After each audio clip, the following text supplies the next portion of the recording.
Hello, folks. It's Friday. We made it to it. The 9th of February. Cheers. It's good this morning. As I was saying yesterday, been looking forward to today, the release date for the David Nance and Mode Sound album. And there's no guarantee that I'm going to be seeing anything about it, but I am already. I see that it's already posted as Post Trash, that blog. It's their album of the week for today. I love it. Just very excited for David and for myself. We talked for a bit yesterday about the whole deal. You know, he is overwhelmed because again, this is like a new phase for him. I don't want to share too much, but what I shared with David is that I don't fully regret not touring with you a couple of years ago, right after COVID. I really didn't want to do it. However, if you get an opportunity that's next level, I'd really like the opportunity to go out. And his response was honest. He said, if there's enough money, if I'm offered something and there's enough money to take the crew out as opposed to the touring unit, then he said, yeah. So there's that.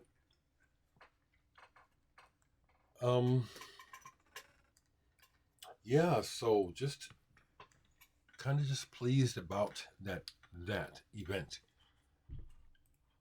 Let me do what I have been doing for about a week now, checking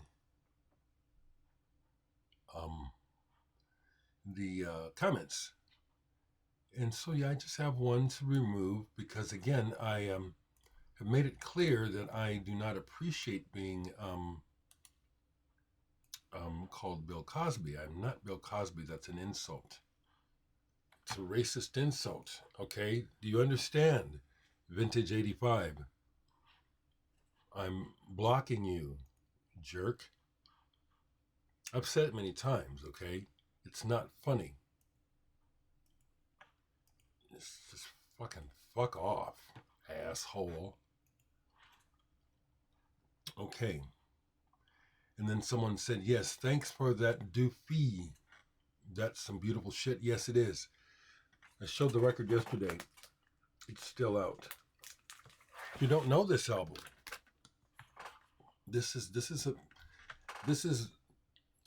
what I consider a cut above the usual crap. This is the sort of thing I look for. Not that everything will sound like this, but this is of the caliber that I'm looking for and that I'm trying to create on. Yes, I'm trying to create music that beautiful. Someone shared a video link. That's fine. Yes, hope you get your record today, Alessandro. Someone asked about these shelves. Are they custom made? They are. The person who made these for me, we didn't so much fall out. It's like we just felt we grew apart. Craig and I have been friends since high school, but once he got married and had his first child, you know what happens, and then he is a musician, but he's not the same kind as me. He plays in a cover band, and that's fine with him. There's just so many things where we have moved like this. But when we used to hang out almost every Friday night and play Risk and smoke weed with our friends, one Christmas, this blew me away when this happened. Craig came over, really unassuming, and asked me if I had time for him to do something for me. I said, well, sure, what? And he brings in all this lumber and stuff, and I said, we're going to make record shelves. And what was mind-blowing is he had measured all this out, what while we're busy getting stoned playing Risk, he was quietly in the background at different times, measuring the room and everything, etc. So he constructed it that evening. I was blown away, and it's super solid. So there's the question of that. Answer to that. Someone asked about, is it still here?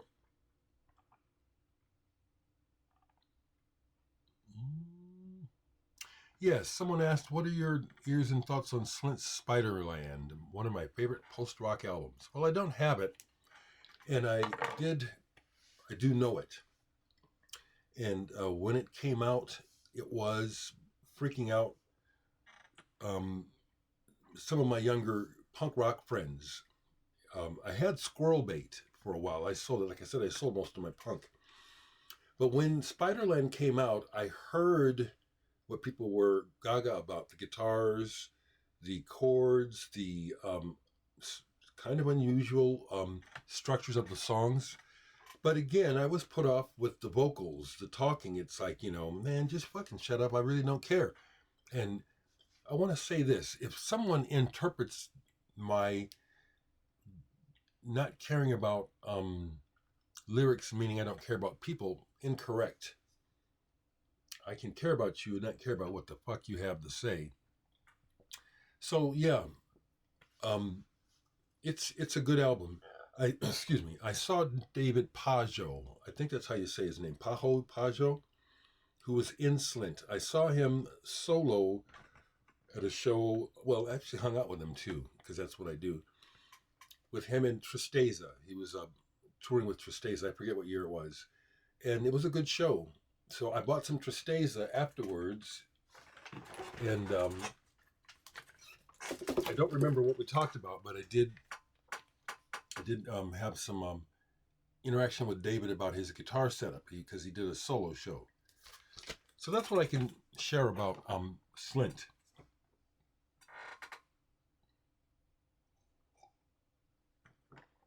It's a new release Friday, and as far as I'm concerned, there's nothing new that I want today. Of minor interest is the new Ride album. I don't know if it comes out today. Of minor interest. So I was doing something yesterday, and the Sisters of Mercy came up, and so I watched a online mini documentary about the band, and I really like the Sisters of Mercy. It's been a long time. See, this is an example of a kind of band where it is a period piece. After a while, it fades. But when I put these songs on, it comes right back how much I like this. And I agree with Andrew Eldritch. They are not goth. They were never goth. The goths claimed them because of all the black. I saw them from the beginning in the... it'll sound strange to some of you, but I saw them in the same trajectory as Coming from the Doors, okay? Now, the other thing that I noticed about Andrew Eldritch's look after he got rid of the hat was how much he was doing a Brian Ferry Roxy Music look with his hair. But these early singles, Walk Away, this is dynamite. Even with the drum machine, this is what got me going. Body and Soul. Body and Soul. I'll have to play this a couple times. I love his voice. I love Andrew Eldritch's voice. And I have the first album, and I stopped there. Floodland. They're a pop band. He was quoted in the doc a few times, and I agree with him. They're a pop band, rock and roll pop band. Got to see him in Chicago in the early days when Wayne Hussey was still in the band. Hardly Any Light, lots of smoke. They were killer. They were dynamite. So a little bit more on Patouf. So I listened to all of this last night before I said, well, before I put this away, let me go back here. Because I brought them up in relation to Edgar Broughton Band. Man, these guys are way better than Edgar Broughton. I mean, this is an actual band. I was blown away. I'd forgotten about the different parts and the parts that are almost like commercials or ads. And then there's a piece on here where someone's playing some excellent guitar. This is a very good album, Patoof by the Deviants. And I do think that that is really all that's new down here. It is. It is. One more thing. Let me go there and find this. Someone made a recommendation to me. Oh, this was also cool. A person shared that, hey, Dereck, I have spotted a couple of record shops in Glasgow stocking the David Nance record. Very cool. Someone made a music recommendation to me. Now, when people make recommendations to me, if I don't already know it, I do check it out. And what this person told me, okay, here it is. Check out the new John Carroll Kirby on Stone's Throw. It's surprising. I did. It's pretty good. You know, the next thing that it made me think is he's doing something that I don't do, which is for some reason, and also Yusef Day's Black classical music. Those are two examples where I'm not real that far from what they're doing, but I'm not doing what they're doing. Their music sounds like a genre. Some of it almost sounds like background music for porn or hipster music. And I'm not putting it down. I'm just trying to describe how it hits me. I'm not doing that at all, ever. When I was a little boy and I still prayed, I was still in a religious frame. One of my biggest prayers was, I hope I don't lose my hearing like my mom. And I want to be, if I make music, I want to make music, but I want to make original music. And that was inspired, honestly, from psychedelia and then Soft Machine and Genesis, the early Genesis. It's like, there's nothing like this music. I would endeavor to have my own original sound, and I do. So you folks who haven't listened to me, like for example, Interlude, I may even endeavor to, because I'm excited for David, but I'm also thinking people really need to, not people, but I would like for more people to really take a moment and listen to what I do. Are you going to let me? Thank you. It's always interesting to me how the computer, when you want to do stuff, it's all slow and shit. Okay, so let me get myself together here. February.